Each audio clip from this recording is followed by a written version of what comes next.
एक बार की बात है, समुंदर के नीले जल के नीचे एक अद्भुत और जादुई दुनिया थी।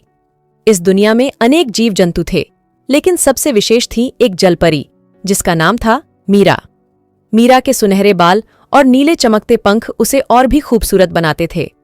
उसकी आंखें गहरे समुद्र के रंग की थीं, जिसमें अनंत रहस्य छिपे थे। मीरा का मन बहुत अच्छा था और वह हमेशा दूसरों की मदद करने के लिए तैयार रहती थी। एक दिन मीरा अपने मित्र चालाक डॉल्फिन, मजबूत कछुआ और तेज तैराक मछली के साथ खेल रही थी। अचानक समुद्र के राजा समुद्रदेव का संदेशवाहक आया। मीरा, राजा तुम्हें तत्काल बुला रहे हैं। क्या हुआ है? क्या कोई समस्या है? चलो मीरा, चलकर देखते हैं, शायद कुछ महत्वपूर्ण है।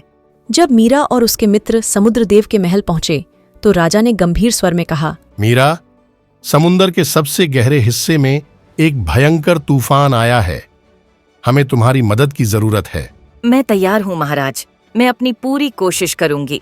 मुझे तुम पर विश्वास है मीरा, तुम ही हमारी आशा हो।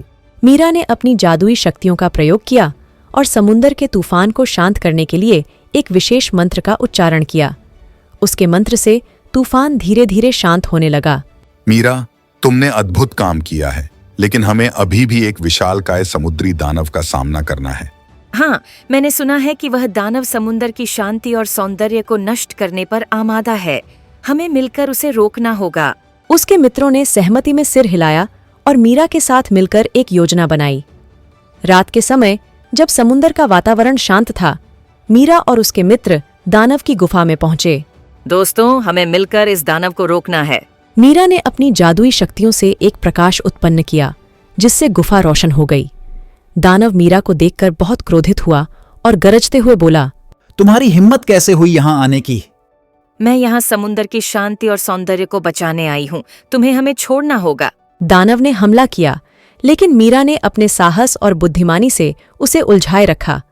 उसके मित्रों ने दानव को चारों ओर से घेर लिया।